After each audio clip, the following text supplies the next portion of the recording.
क्या धनुर्धरों के पास चक्रवात को काटने का कोई उपाय नहीं? उपाय है, शैलास्त्र, परंतु उसके लिए चक्रवात के भार होना होता है जो अर्जुन नहीं है, या फिर ध्यान स्थिर करना पड़ता है जो दुर्योधन अर्जुन को नहीं करने देगा। अर्थात विजय दुर्योधन की होगी? विजय तो अर्जुन की ही होगी, बस उसे शांत और स्थिर रहने की आवश्यकता है।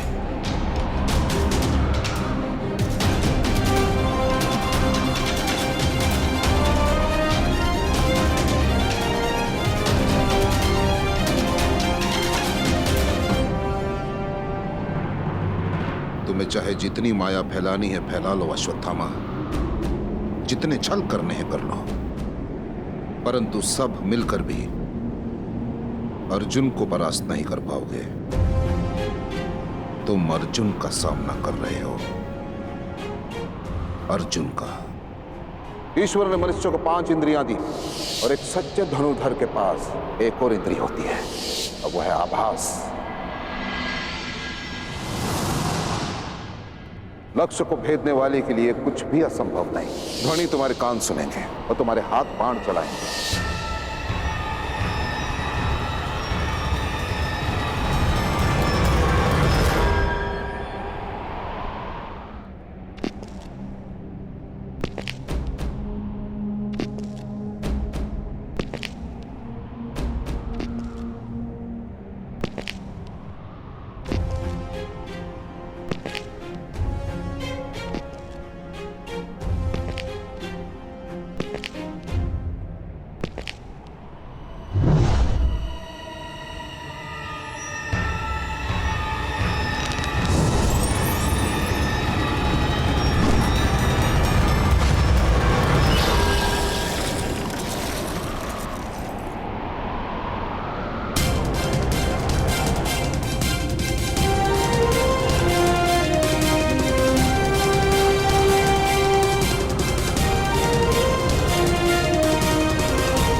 शिशिरास्त्र शब्द भेदी संधान के भांति प्रयुक्त होता है। इसकी काट केवल एक महान धनुर्धर ही कर सकता है। अति उत्तम अर्जुन, अति उत्तम।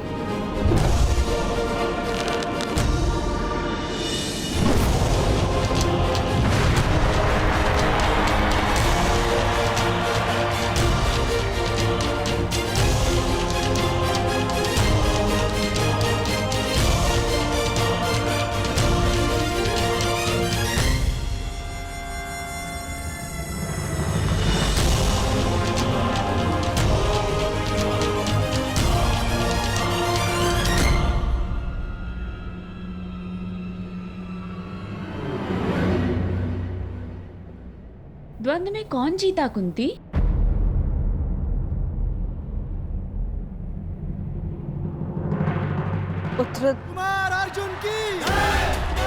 उत्तर प्रजा के कोलाहल ने दे दिया है।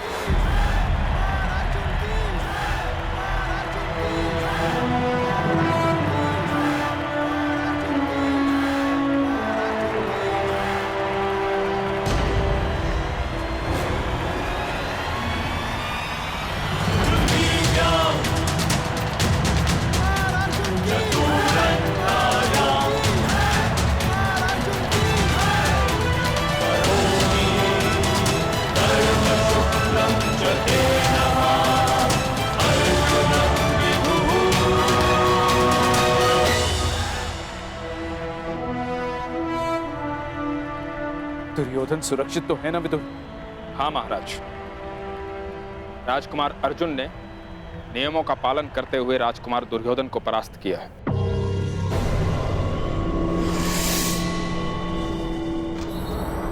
आज की रंगभूमि का विजेता पांडु पुत्र धनुर्धारी अर्जुन को घोषित किया जाता है।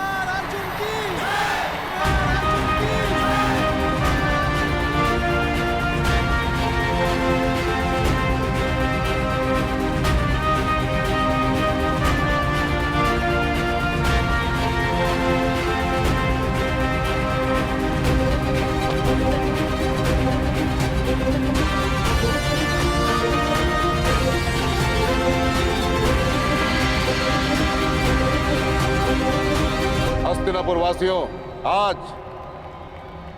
अर्जुन मेरे विश्वास पर अपने बाणों से सत्य की मुद्रा छाप।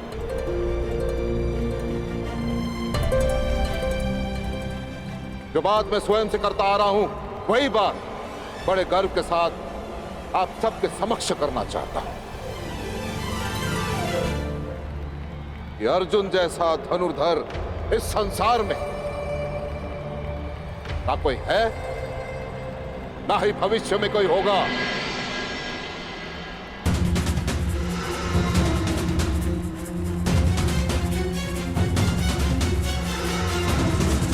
जैसा धनुर्धर इस संसार में ना कोई है, ना ही भविष्य में कोई होगा।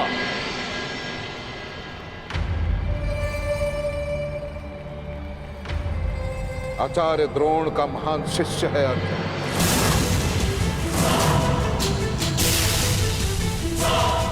इस संसार का सर्वश्रेष्ठ धनुर्धर है अर्जुन।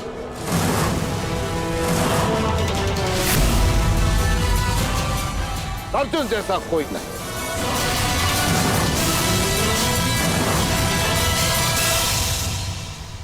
और यदि है तो मैं द्रोण उसे चुनौती देता हूं। उसे ही क्या, मैं संपूर्ण संसार को चुनौती देता हूं कि यदि अर्जुन से श्रेष्ठ धनुर्धर है तो मेरे समक्ष प्रस्तुत करें।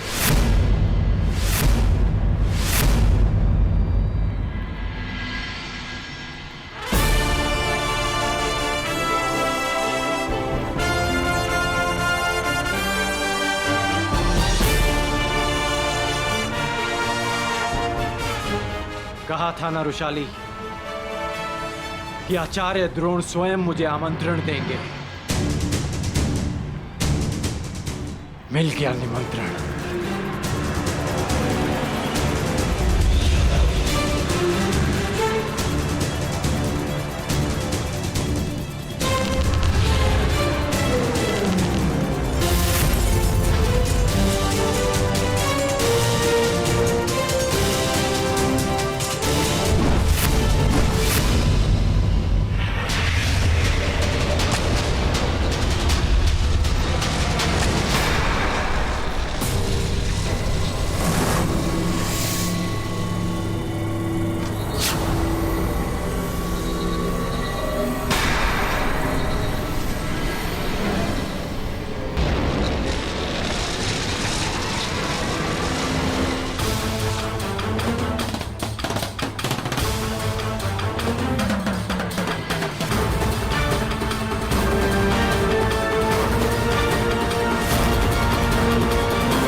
शिशिरास्त्र की काट करने वाला ये धनुर्धर कौन है?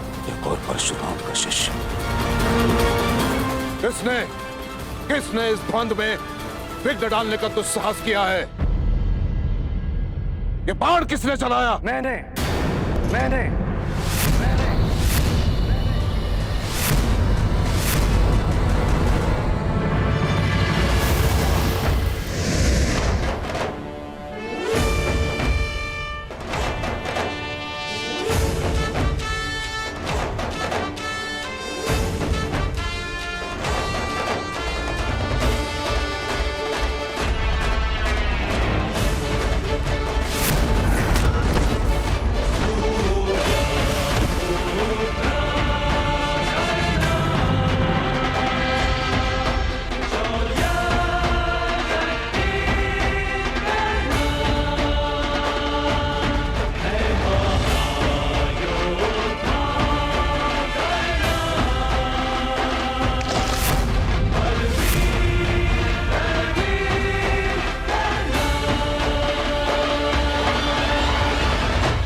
हस्तिनापुर के राजपुत्रों के रंगभूमि में किसने आमंत्रित किया तुम्हें? उत्तर दो।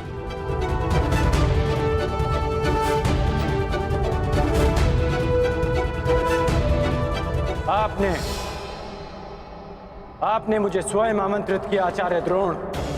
मैंने? असंभव। वो धनुष ही क्या जिसकी प्रत्यंचा में टंकार न हो, वो घुंघरू ही क्या जिसके स्वर में झंकार ना हो, वो ऋण ही कैसा जिसको चुकाने में आभार ना हो, और वो द्वंद ही क्या जिसकी चुनौती स्वीकार ना हो।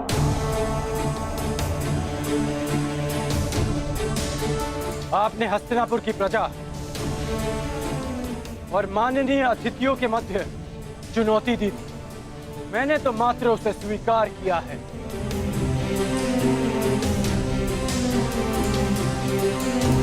यह स्पर्धा केवल हस्तिनापुर के राजकुमारों के मध्य है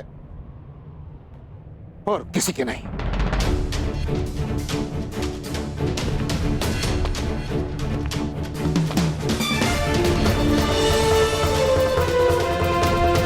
जब तक ये द्वंद्व राजकुमारों के मध्य था, मैं दर्शकों के मध्य बैठा रहा। जब तक आपके वचन अर्जुन की प्रशंसा करते रहे, मेरे बाण मौन थे।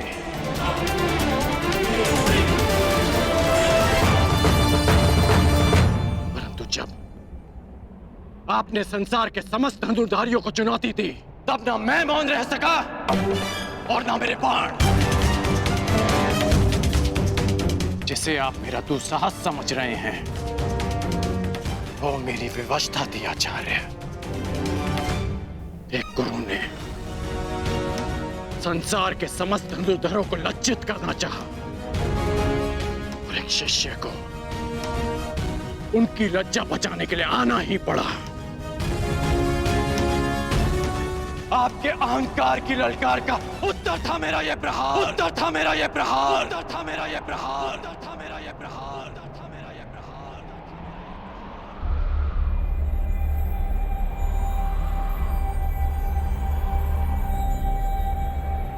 मैं सबके समक्ष अर्जुन को द्वंद्व की चुनौती देता हूं, चुनौती देता हूं, चुनौती देता हूं, चुनौती देता हूं, चुनौती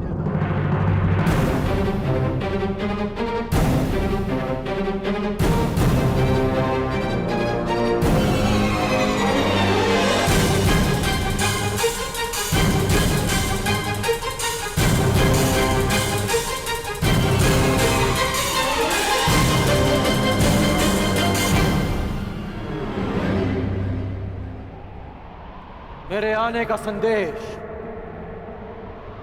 कल राजसभा में मिल ही गया होगा आपको।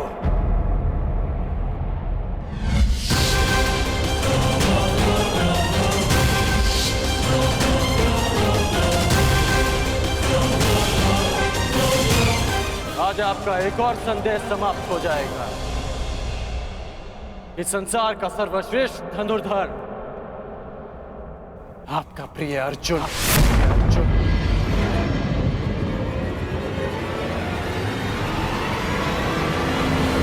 कौन है ये मूर्ख युवक विदुर जो आचार्य द्रोण के शिष्य को ललकार रहा है?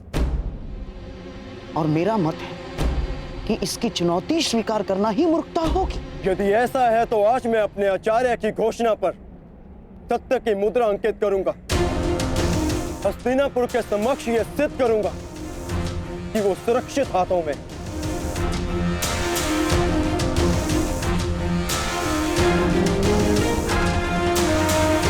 यदि तुम्हारे यहां आने का कारण आचार्य की पुकार है,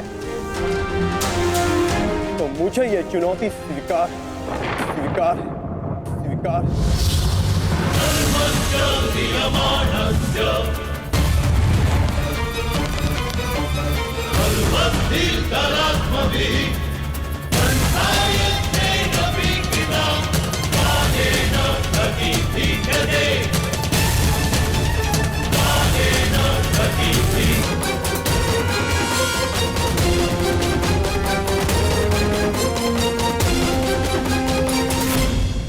ठहरो युवान। हस्तिनापुर के राजकुमार को चुनौती देने से पूर्व तुम्हें समस्त हस्तिनापुर की प्रजा को अपना परिचय देना होगा।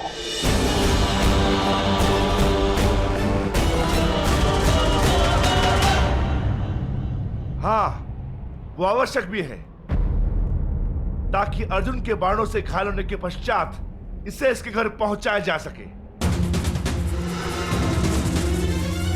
कौन हो तुम युवक? अपना परिचय दो। बीता हुआ समय लौटकर नहीं आता मां महिम, परंतु बीते स्मरण लौटकर आते हैं।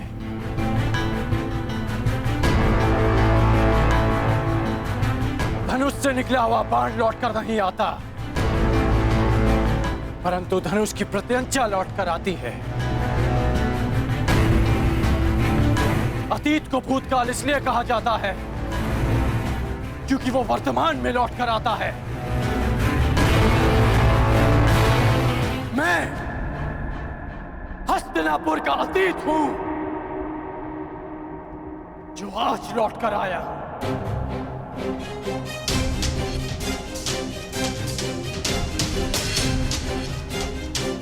जिसे बाण को छूने का अधिकार नहीं मिला, वो बाणों का प्रहार लेकर आया है।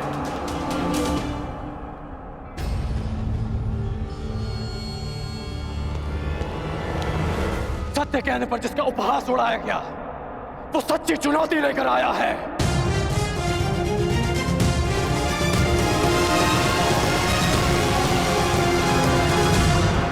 जिसके निरपराध भाई को मार दिया गया, वो न्याय का प्रतिकार लेने आया है।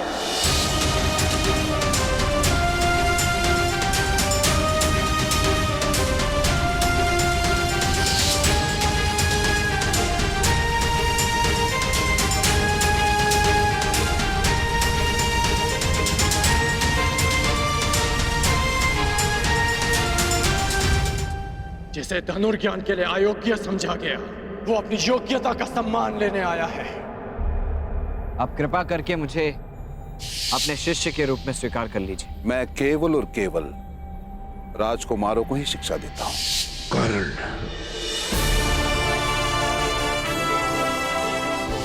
आज मुझे शस्त्र का त्याग करना पड़ा है, किंतु आगे जीवन में किसी कारणवश अगर मुझे शस्त्र उठाना पड़ा, तब उसका त्याग कोई नहीं करवा पाएगा।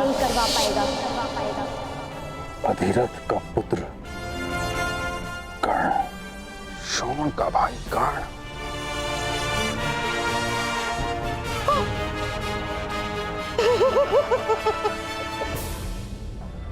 पांडवों का शत्रु कर्ण।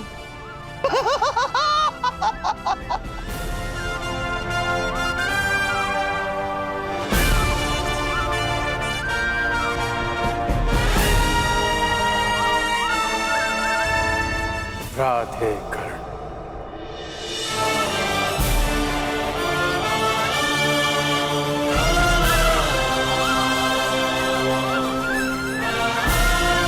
कर्ण,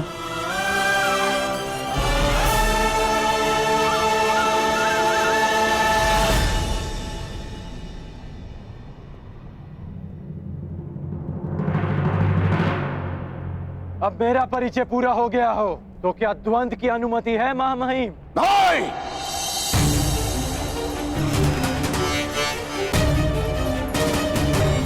कदापि नहीं। तुम्हें द्वंद्व की अनुमति कदापि नहीं मिल सकती। अर्जुन कुरुवंशी है, अर्जुन क्षत्रिय है, अर्जुन राजकुमार है, और तुम केवल एक सूत पुत्र हो। सूत पुत्र।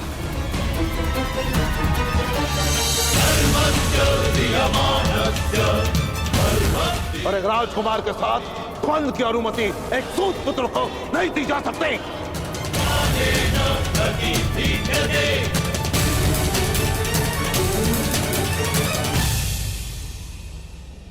मौन क्यों हो गए सूतपुत्र?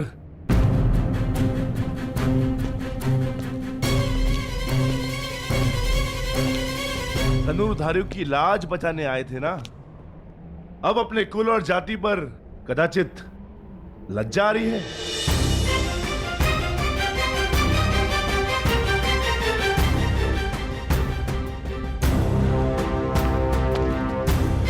लज्जित नहीं हूं मैं वृकोदर। लज्जित नहीं हूं कि मेरा जन्म एक सूत कुल में हुआ। गर्व है मुझे कि मेरे पिता एक सारथी हैं, परंतु क्षोभ है कि युद्ध में महारथी से पहले बाणों का सामना करने वाले सारथी को यहां सम्मान का पात्र नहीं समझा जाता।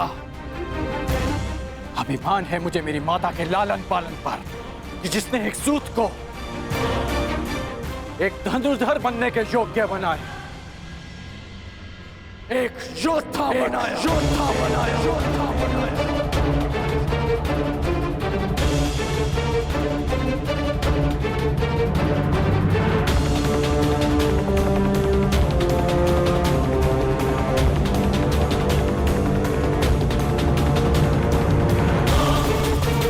परंतु ग्लानि है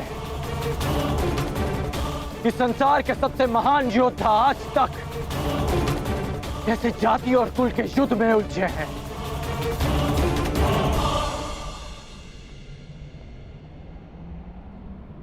हाँ, मैं सूत पुत्र हूं, सूत पुत्र हूं, सूत पुत्र हूं।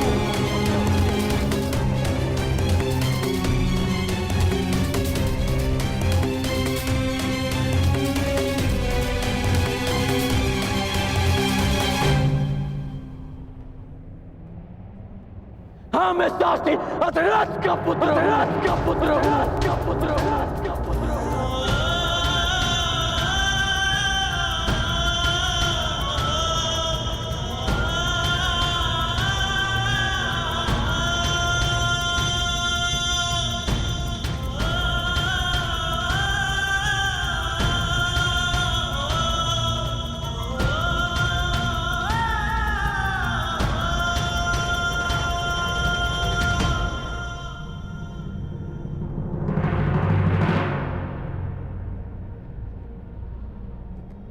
इसी कारण तुम्हें द्वंद्व की अनुमति नहीं दी जा सकती।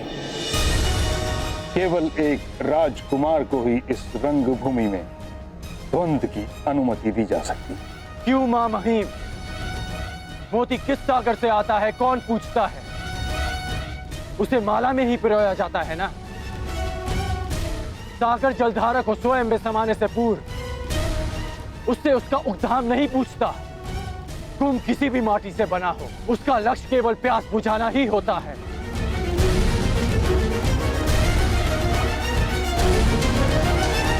किंतु वर्ण प्रथा दशकों से चली आ रही, उसके कुछ नियम हैं जिनका उल्लंघन असंभव है।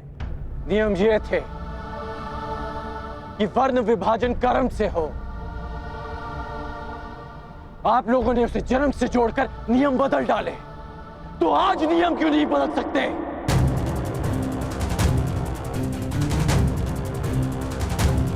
गुरु परशुराम जन्म से एक ब्राह्मण है और कर्म से एक क्षत्रिय।